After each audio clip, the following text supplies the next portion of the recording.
एक औरत बाहर से आकर बहुत बड़ा बंगला बनाकर उसमें रहने लगती है। वह औरत देखने में बहुत ही खूबसूरत थी, साथ ही दिल की भी बहुत अच्छी थी। वह गरीबों की भी मदद किया करती थी। उसका नाम सरिता था, लेकिन लोगों ने उसका नाम परी रख दिया था। पड़ोस ही में चमन नाम का एक आदमी रहता था, जो बहुत ही गरीब था। उसके घर उसकी बेटी की शादी थी। चमन परी के घर जाता है। दरवाजे की कुंडी खिटखिटाता है। अरे चमन, सुबह सुबह क्या हुआ? अरे परी जी, क्या आप मेरी थोड़ी सी मदद कर सकते हैं? बताओ चमन जी, अगर मुझसे हो सकेगी तो जरूर मैं आपकी मदद करूंगी। परी जी, मेरी बेटी की शादी है। मेरी बेटी के लिए कपड़े और कुछ शादी की चीजें लाने की जरूरत है, लेकिन मेरे पास पैसे नहीं है। महेश पैसे तो दे रहा है, लेकिन बहुत ज्यादा ब्याज पर दे रहा है। इतना मैं कैसे वापस दे पाऊंगा? बस पैसों की जरूरत है, लो ले जाओ ये पैसे। और भी जरूरत पड़े तो फिर भी ले जाना, और जब आपके पास पैसे आ जाए तो मुझे वापस कर देना। चमन पैसे लेकर अपने घर चला जाता है। परी लोगों की मदद करने में पीछे नहीं हटती थी।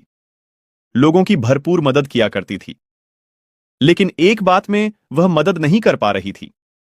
उसी गांव में नदी के किनारे आए दिन लाश मिला करती थी।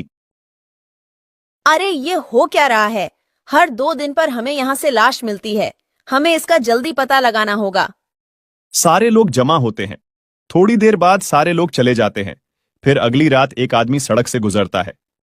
भैया, अरे भैया मेरी तरफ देखो तो। डर क्यों रहे हो? मुझे तो आपकी मदद चाहिए। इधर तो आइए। नहीं, हम किसी की मदद नहीं करते हैं। मुझे घर जाने दीजिए। अरे मुझे घर जाने दीजिए। वो आदमी चलने लगता है।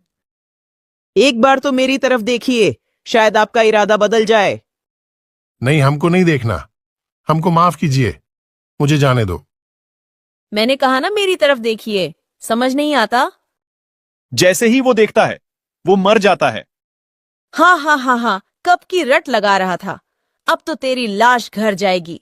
अगर एक बार मेरी तारीफ कर लेता तो मैं जिंदा छोड़ देती। उसके बाद चुड़ैल उसको नदी के किनारे डाल देती है। अगले दिन सुबह सुबह रीना रोती हुई आती है। सारे लोग जमा हो जाते हैं। क्या हुआ रीना, क्यों रो रही हो? मेरे पति महेश रात को घर नहीं आए। चलो हम उस नदी के पास जाकर देखते हैं। सारे लोग नदी के पास जाते हैं। साथ में परी भी आती है। अरे महेश को किसने मारा? मुझे तो लगता है कोई हमारे गांव को नुकसान करने के लिए ये सब कर रहा है, ताकि लोग गांव छोड़कर चले जाएं। जल्दी उसका पता लगाना होगा। अरे अब मैं छोड़ूंगा नहीं। मैं पता लगाकर रहूंगा कि यह सारा कौन कर रहा है। अगले दिन राहुल गांव के रास्ते निकलता है। तभी आवाज आती है। एक बात सुनो। सुनो भैया, क्या आप मेरी मदद कर सकते हैं? कौन है तू? इससे क्या फर्क पड़ता है कौन हूं मैं?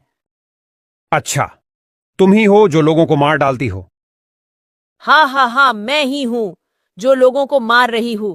तुम क्या कर लोगे? आज तो तुम्हारी बारी है। हा हा हा हा हा। अरे नहीं, मुझे पता नहीं था कि तुम एक चुड़ैल हो। मुझे छोड़ दो। तुम्हें लोगों के साथ जो करना है करो। मुझे छोड़ दो। अब तू जिंदा नहीं जाएगा। अभी तो बड़ा उछल रहा था, बड़ी बहादुरी दिखा रहा था। तेरी बहादुरी कहाँ गई? और तुझे मैं छोड़ दूं ताकि तू सारे लोगों को बता दे, ताकि लोग यहां आना बंद हो जाए।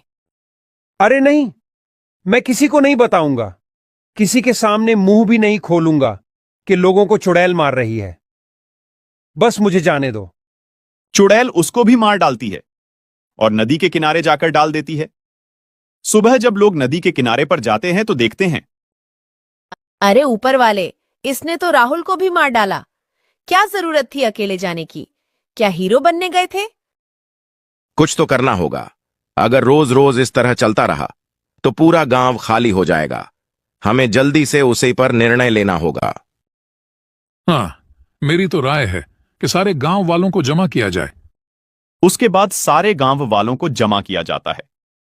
गांव के सरपंच और मुखिया और बड़े बड़े लोग जमा होते हैं। गांव का सरपंच खड़ा होता है और लोगों से कहता है, हर एक आदमी इस मामले में अपनी अपनी राय दे। हमें क्या करना होगा? सरपंच जी, मेरी राय है कि आज रात सारे लोग पूरे गांव में फैल जावे और नदी के पास भी कुछ लोग चले जाएं। लोगों को कौन मारता है सब पता चल जाएगा। लेकिन सारे लोगों को देखकर वह नहीं आएगा तो हमारा काम नहीं होगा। सरपंच जी मेरी बात सुनो, मैं आज रात को जाऊंगा, मेरे साथ एक आदमी को और भेजो, हम दोनों मिलकर पूरी बात का पता लगाएंगे, फिर हम सुबह आपको बता देंगे। ये बात सही है। दूसरा आदमी कौन तैयार है, जल्दी बोलो। तो एक आदमी खड़ा होता है जिसका नाम प्रकाश होता है। सरपंच जी मैं जाऊंगा। लोग अपने घरों पर चले जाते हैं। जैसे ही रात होती है तो प्रकाश और मोनू दोनों गांव से निकलकर सड़क के करीब जाते हैं। वहां से दोनों अलग अलग हो जाते हैं। जैसे ही प्रकाश थोड़ा आगे जाता है तो आवाज आती है, अरे सुनो, मेरी तरफ एक बार तो देखो। अरे चुड़ैल, तू ही लोगों को मारती है। मैं ही मारती हूँ, आज तेरी बारी है। प्रकाश फौरन वहां से दौड़ता है। प्रकाश फौरन मोनू को बुलाता है। मोनू जल्दी मेरी तरफ आओ, यहां चुड़ैल रहती है। अरे प्रकाश, क्या हुआ?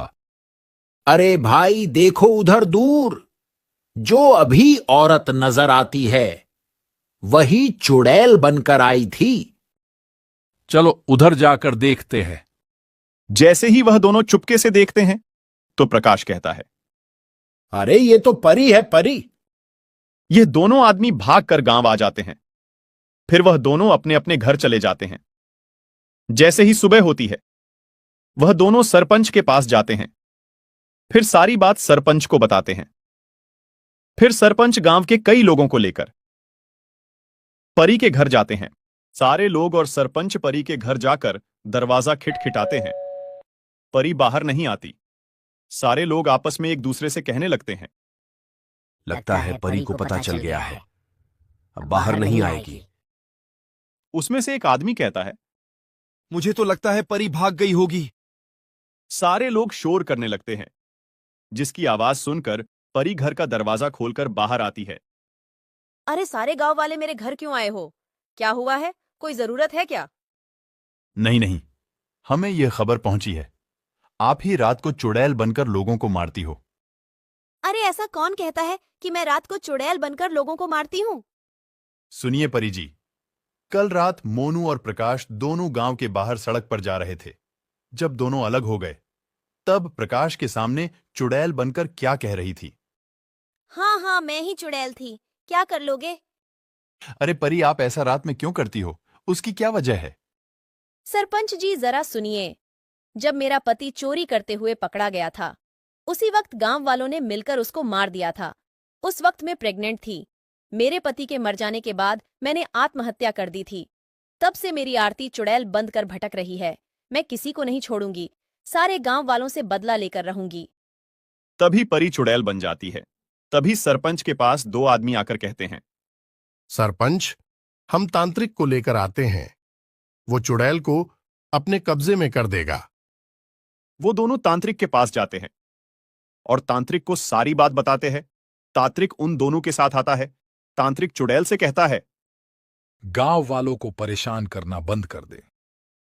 नहीं, मैं गांव वालों से बदला लेकर रहूंगी। तभी तांत्रिक चुड़ैल को आग लगा देता है। चुड़ैल जल जाती है। सारे गांव वालों को चुड़ैल से छुटकारा मिल जाता है।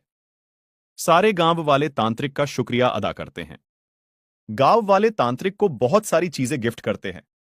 तांत्रिक उन चीजों को लेकर चला जाता है। फिर गांव वाले खुशी खुशी रहने लगते हैं। सरपंच मोनू और प्रकाश को कुछ पैसे दे देता है। उनकी हिम्मत की वजह से पूरे गांव वालों को छुटकारा मिलता है। दोस्तों, इस कहानी से हमें यह सीख मिलती है, कभी भी किसी पर आंख बंद करके भरोसा नहीं करना चाहिए। हमारी